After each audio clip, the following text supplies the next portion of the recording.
Halo teman-teman, kali ini saya mau cerita tentang istilah-istilah umum yang ada di unit perinatologi. Mungkin bisa bermanfaat bila teman-teman baru saja bergabung di unit perina. Nah, yang pertama adalah perinatal vs neonatal.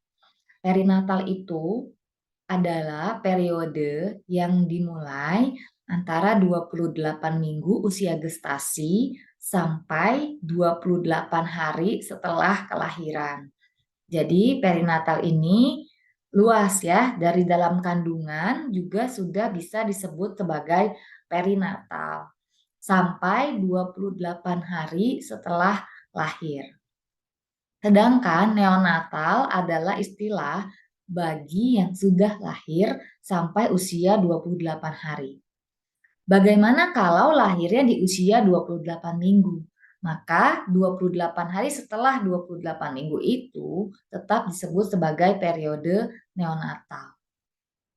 Jadi perinatal adalah sebelum Natal, yaitu Natal itu artinya lahir dan sesudah Natal.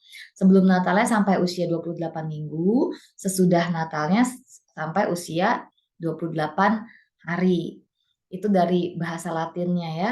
Kalau neonatal, neo itu artinya baru, Natal adalah lahir, jadi baru lahir ya. Jadi dia sudah lahir sampai usia 28 hari. Semoga paham ya.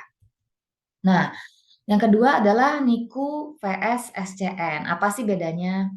Nah, NICU itu singkatan dari Neonatal Intensive Care Unit. Jadi adalah ICU untuk neonatal. Tadi kan sudah kita bahas neonatal itu adalah bayi baru lahir sampai usia 28 hari.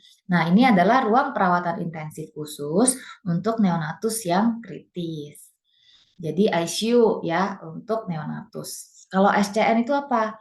Special Care of Nursery. SCN itu ruang perawatan untuk bayi-bayi untuk neonatus yang sakit. Tidak semua memerlukan NICU. Misalnya bayi-bayi yang perlu fototerapi karena bilirubinnya di atas batas normal, kita masukkan ke dalam SCN ya, tidak perlu ventilator, tidak perlu banyak monitor, tidak perlu topangan obat-obat topangan jantung dan sebagainya. Jadi itu bedanya NICU dan SCN. Nah, ada lagi nih level 1 2 3 4. Apa sih? Nah, level 1 itu adalah newborn nursery. Sebenarnya lebih cocok dibilang rawat gabung ya. Kalau newborn nursery itu perawatan bayi-bayi sehat. Atau kalau di rumah sakit teman-teman ada ruang transisi, mungkin bisa juga disebut level 1. Ruang transisi, jadi dia pasca SC, terus resusitasi, stabilisasi sebelum dibawa ke ruangan, bisa saja disebutnya sebagai level 1. Jadi ya tergantung rumah sakitnya, bentuknya nanti seperti apa, apakah setelah lahir langsung rawat gabung tidak melalui transisi. Level 2 itu yang kita sebut sebagai SCN tadi ya. Jadi kalau level 1, 2, 3 ini melihat dari kebutuhan perawatan si bayi. Makin kritis, makin sulit, makin kompleks penyakitnya, levelnya makin naik. Ya, jadi kalau NICU di dalam level 1, 2, 3, 4, NICU itu termasuk ke dalam level 3. Sedangkan kalau NICU yang paling tinggi, jadi NICU merujuk lagi ke NICU yang levelnya lebih tinggi lagi, yaitu level 4. Misalnya rumah sakit rujukan tertinggi NICU ya, harapan kita RCM misalnya itu mungkin level 4. Prematur. Nah, sekarang kita lihat istilah prematur. Prematur, semua usia gestasi di bawah 37 minggu kita sebut sebagai prematur. 32 sampai 37 minggu, moderate to late, kita bilangnya prematur lanjut ya. Kalau 28 sampai 32 minggu, kita bilangnya sangat prematur. Kalau di bawah 28 minggu, kita bilangnya ekstrim prematur. Nah, ini adalah istilah prematur. Prematur adalah pre, yaitu sebelum, matur, matang. Nah, dianggapnya kematangan itu terjadi pada 37 minggu. Apa sih yang matang? Yang matang adalah organ-organ, mata, telinga, jantung, paru-paru, saluran cerna, otak, dan sebagainya. Jadi kalau bicara dengan prematur, kita bicara tentang usia kehamilan ya. Nah, kalau berat badan lahir gimana? Ini merupakan istilah untuk berat badan bayi saat dia lahir terus ditimbang. Kita bilang berat badan lahir rendah atau BBLR tanpa melihat usianya. Low birth weight BBLR di bawah 2.500.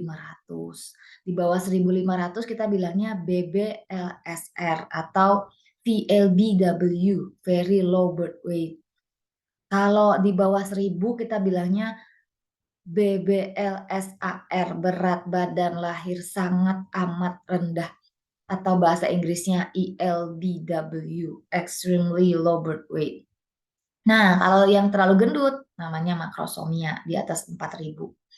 Istilah ini hanya menunjukkan berapa berat badan lahir tanpa dilihat dari usia gestasi. Selanjutnya adalah status gizi. Kalau status gizi, kita harus menilai berdasarkan penimbangan dan usia gestasi. Jadi kita harus ukur, kita harus plotting di kurva, dan harus dinilai.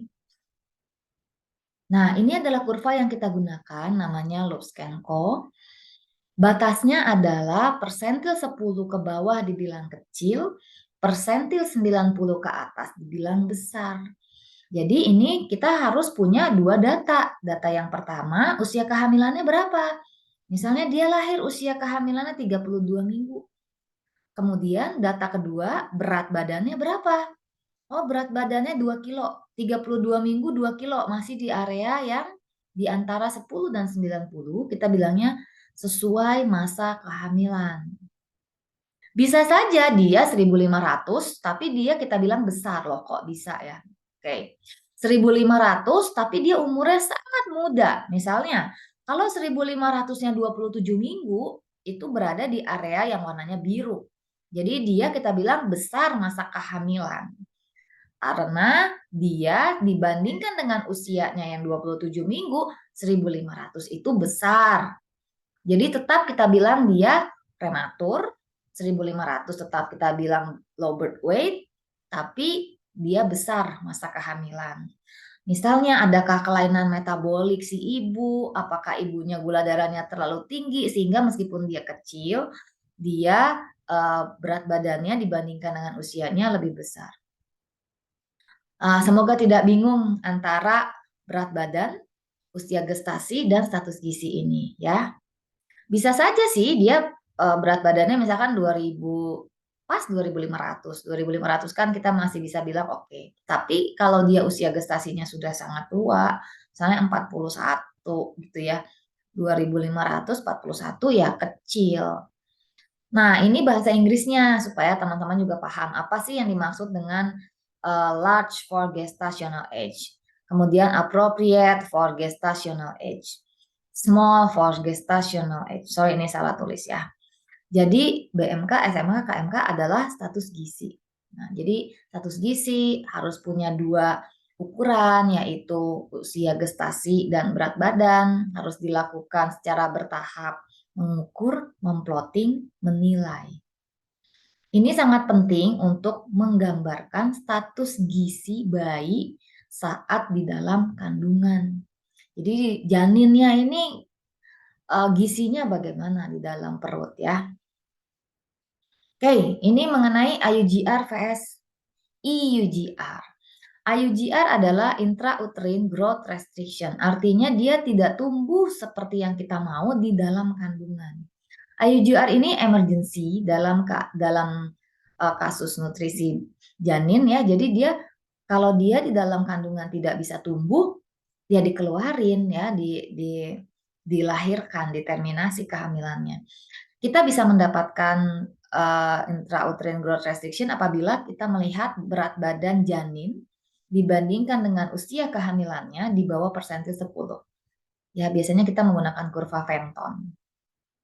Lalu apa yang dimaksud dengan extrauterine growth restriction? Ini adalah kegagalan pertumbuhan di luar rahim. Jadi bayinya sudah lahir, tapi status gizinya malah menurun. Ini bisa terjadi pada semua bayi EUGR.